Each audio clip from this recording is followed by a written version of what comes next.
to the NDC and the minority parties when we said it does not make any sense to have a national identification registration going hand in hand with registration for electoral register. And they were in the Western region at that time. We said suspend it. The workstations even that are being used by them are workstations that you can use. So even enhance the numbers and come to an agreement with them and use their equipment, because you don't even have enough. Let's be clear. The registration exercise was handled badly. And we now have to work as a country and as a people to plug the gaps and work with the Electoral Commission in terms of the political parties to ensure that some level of confidence is then brought back into the electoral register. Because they themselves are saying that it is bloated. Now, Papa Aikins, here is a situation where a few months before, the NDC came out and said the electoral register is bloated. Hula Baloo in Ghana. Oh, the CD-ROM wasn't bloated. In the end, the bottom line is this. There are 3 separate documents with the Electoral Commission. There's the original mainframe electoral register, which is never printed till the time that we're actually going to have elections. These are given with the photographs, names, everything. Then there are CD-ROMs, which are created, which have no photographs, but have names, details of people, constituency by constituency, so on and so forth. Then you have hard copies that can be printed, which just give you figures. The one that they gave us, which had figures, was bloated by over 100% in 13 constituencies in Ashanti region. There's no doubt about that on the hard copy. The CD-ROM that they gave us didn't have that problem. But it had a bloating and a duplication of names in a constituency between Takrady and Cape Coast of over 400 names. So it was bloated by 400 names. By their own admission, the CD-ROM was the same as the original mainframe one. So if the 400 names were bloated here, then the mainframe one was also bloated.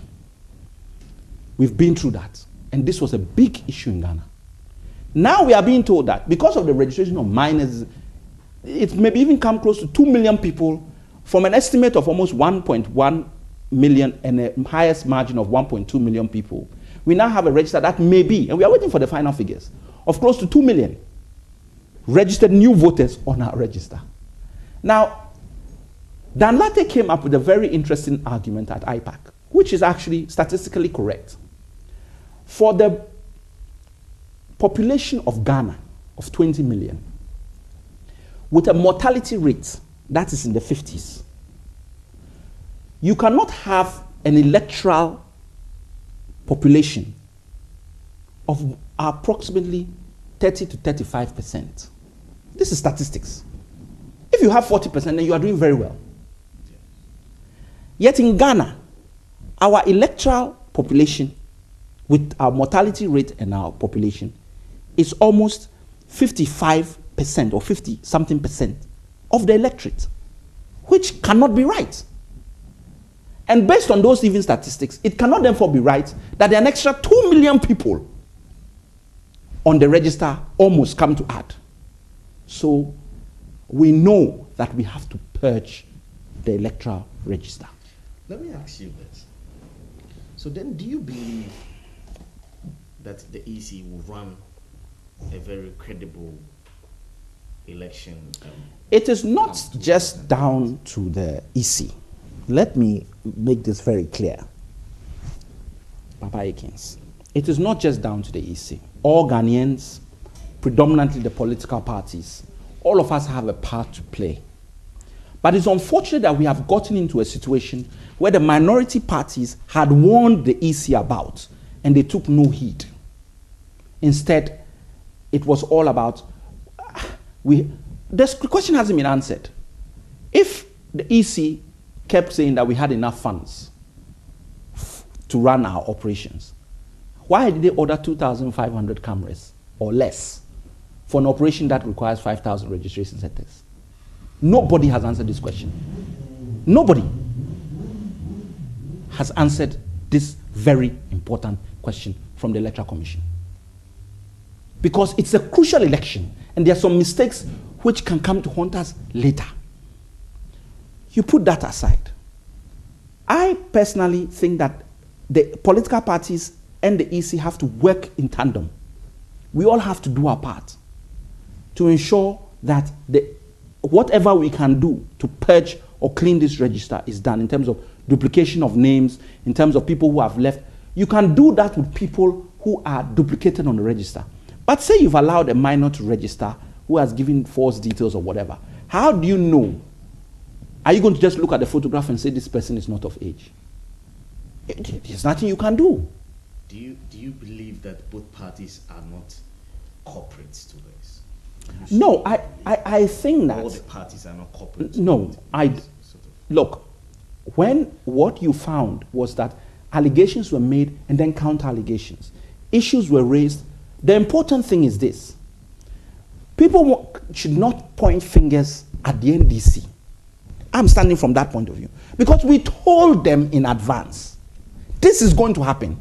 When it then happens, you turn around and say that, but you are part of it. What do you mean we are part of it? We told you the problem was going to exist. Put your checks and balances in place. The problem comes and all of a sudden now NDC is part of it. Please.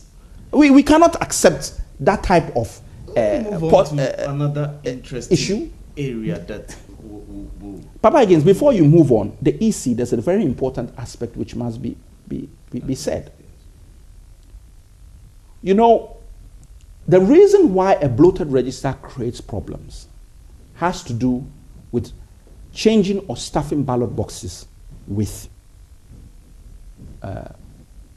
ballots and so on and so forth. Does it happen in Ghana? It happens. Under both? No. Look, let's take the last 5 constituencies or 4, even just take Pru constituency in Ghana. When it was counted first, what happened?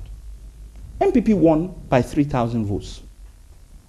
We went through the process and Afarijan had to travel up to the Brahafo region. It was recounted. All the rubbish ballots taken out, everything dealt with properly. NDC won by 10,000 votes. So nobody should sit back and think that these things don't happen. They happen. In a by-election, people were caught with ballot boxes. It was supposed to have gone to court. We haven't heard anything about it. In the Pru case, when they asked the Electoral Commission, Electoral Commission agent there, what happened? He said, I was put under pressure. I guess it was by the NDC, so that they rig against us. We put him under pressure. Who? Who put him under pressure to declare one party, MPP person, what's it called, a winner? NDC. He said, I was put under pressure. So please, let's be clear. You now have a register that has got so many names in it. Even if the people don't turn up to vote because they don't exist, but they say that there are 150 people who live in this polling station instead of 100, it leaves 50 names that can be stuffed with any form of ballots on the day. So long as attention is diverted or what. These are the to avoid these things. Well, we have to make sure that our polling stations agents are vigilant on the day. And we are training them. Vigilant on the day. Because at the end of the day, once everybody's eyes are on that ballot box and the checks and balances are there, it can circumvent some of these issues. Are you going to make sure that they sign the results? They make sure that they sign the original document? And then are you going to keep a copy? We are going to have... Most of the argument that people said is that your party polling agent signed the papers and the papers went to Accra. So are you going to make sure that this time around they sign the papers correctly, they sign the right document, they become very vigilant, check everything, and then if the election is declared... Anybody who has watched the way we have dealt with the issues with the Electoral Commission, with regard to the bloated register, with regard to the registration exercise, should have no doubt that the NDC is very much awake with regard to the electoral process at the moment. We are leaving no stone unturned.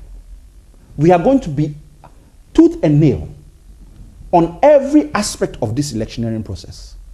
And all the old tricks that were being played by our opponents will not be tolerated.